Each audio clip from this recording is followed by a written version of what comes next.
I was surprised to be approached in a very compromising position, but I would like that is taken into consideration. And also I am in favor if the case is moved to the district court, if the district court can get the government, the administration, to be transparent, truthful about what assets it truly has, because I don't trust that it's being honest about its effort, to make effort to be able to pay the fund its obligation. Reducing the benefits to people with already very low benefits, just hand to mouth, even a 10% or 5% is a great. I saw in the paper that some administrative, in fact I think it's the governor and the lieutenant governor, agreeing, and this is in the paper so I don't know if that's true, to 10% reduction. 10%, even 5% reduction to some people is not going to cut it. Some of us may be able to go higher rates, but as I said, the government has to be honest in its effort to come up with its obligation, as some prior speakers have said. Thank you very much. If we only had enough money, that's the problem, not having enough money. I understand the speaker is not here, so we're going to move on to our next speaker, the delegate Kilili Sablan. Mr. Sablan.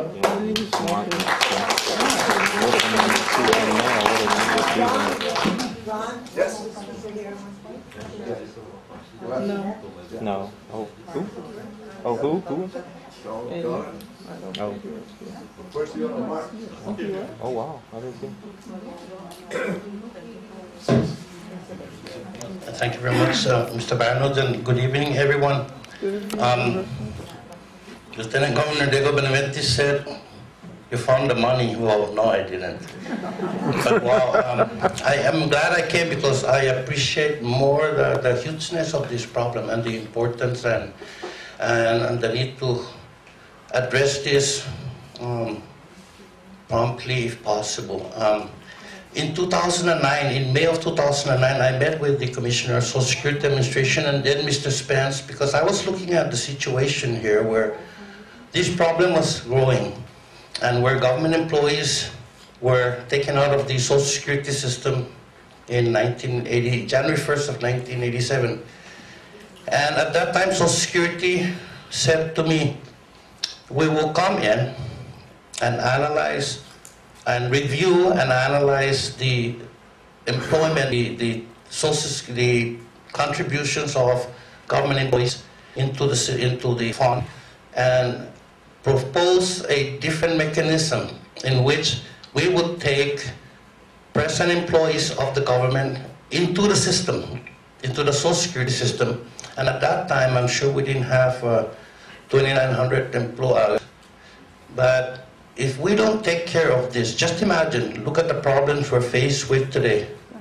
If we don't take care of this, we would, more people add this 2,900 we already have. We have what, 2,900? Actually, we will double what we're for. We still won't have enough money to take care of everyone on DB. So it will take some pull and some push. Right now, this conversation, my obligation is to try and convince Social Security Administration, because we do need to protect a safety net for government employees, the active members, because they're putting money into a program that we know they will not get anything out of. And that's also unfair to them, because these are our own kids. And so there is, I think, a way to do this. Right now, the concept, and I just met the Lieutenant Governor Tuesday, and I told, and the conversation with him is that eventually the Lieutenant Governor or the administration, the legislature, the fund, and members of the retirement fund, both active and the pensioners, We need to come together and put together a concept that they would accept, that we would then propose to Social Security Administration. Obviously, the thing here is, while we're putting this together, we will continue how we're going to approach the problem and reduce the number of, we need to reduce the number of problems that we are faced today. And the only way for that to do that is to get them into the system. Now, Gullies are putting in 10%. Government has been 30%. That's right. That's the theory. So, but at one time they were putting in, the government were putting in their share. So, what we need to do is convince active members that when they turn 62, they got nothing. Well, that if we get 15%, which is 0.5% of their contribution, they have 1.5% of the employer contribution, and take that and do the Social Security by their 10 years. We need their 10 years Social Security so that they're vested. Receive something when they turn 62, 65. It guarantees them that they would have something, because now they're putting money into a fund that they already know they will get nothing. And then the money that's left over should remain in the fund for you, because you have a contractual relationship with this government. Because even if we sell, we will, and this continues to go from the 2,900 and we got to 5,800, because I don't expect to die yet.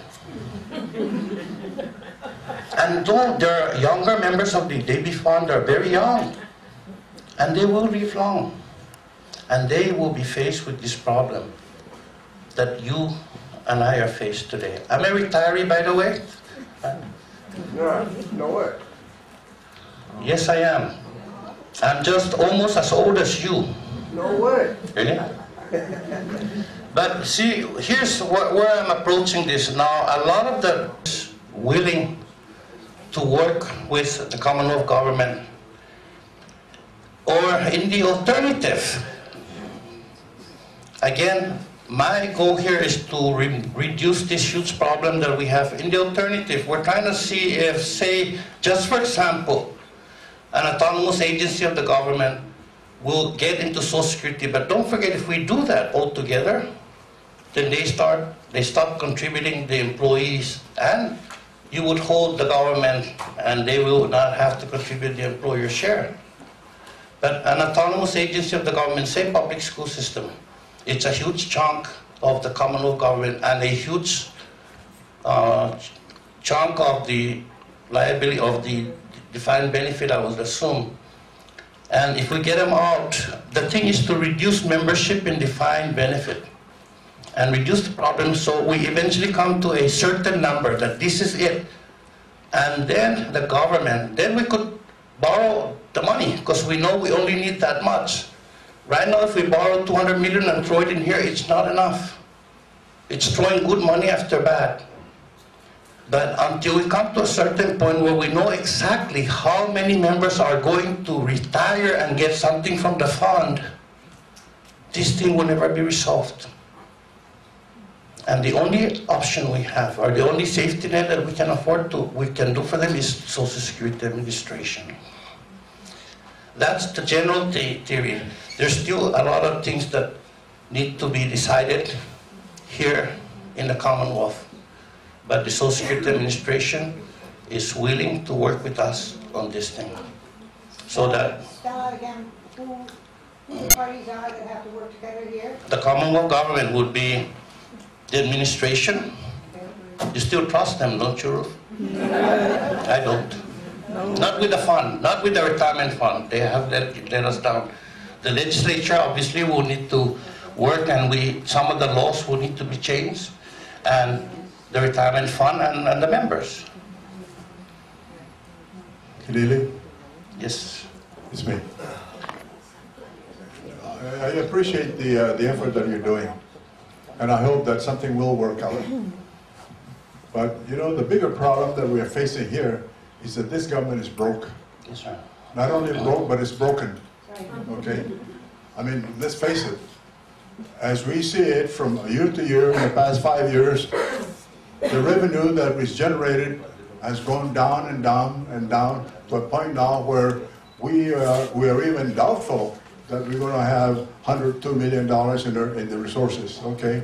How in the world is this government going to satisfy the need for the U.S. Social Security if they are unable to pay? And that's the question. It's because 7.5% is more workable than it is 30%. It's a much smaller number. 7.5% is much more. The government will have to pay as employer contribution than it is it's 30% right now by law, but actuarial it's 60% or something to catch up.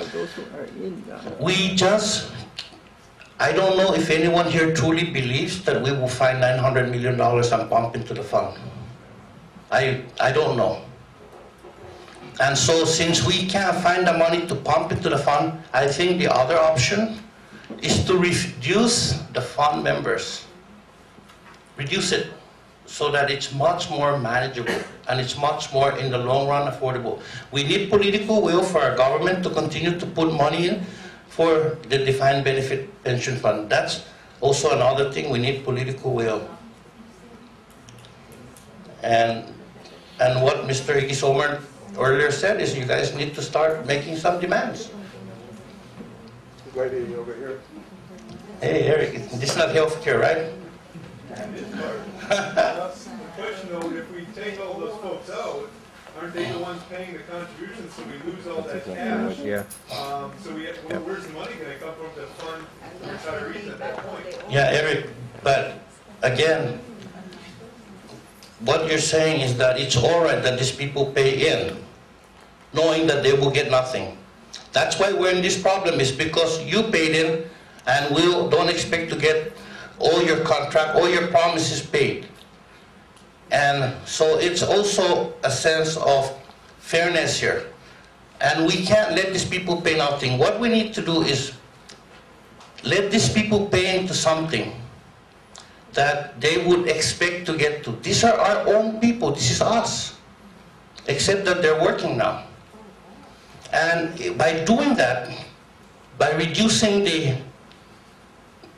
not adding any more to the 2,900 if possible, which it would be, because some people who are qualified to retire will probably remain in the DB, but not doubling this, that problem becomes more approachable and much more possible to solve. Because right now, if we continue this, you are a very young man. And you will, in a few years, 3 years from now, this is what they're saying, and even if this thing is expanded, maybe in 5 years, you'll see nothing. But if we reduce the size and find the will, and for example, then we can go and borrow the $2 million, that would add on because it extends the life. We extended 7 years, for another, it's 3 years, another $200 million Richard invested will probably bring another 5 years. I'm just imagining, I don't know. So say it becomes 8 years. In 8 years, some of us will die. And it reduces the number, but at least the number of pensioners will continue to decrease because now it continues to grow. That's all we're saying here.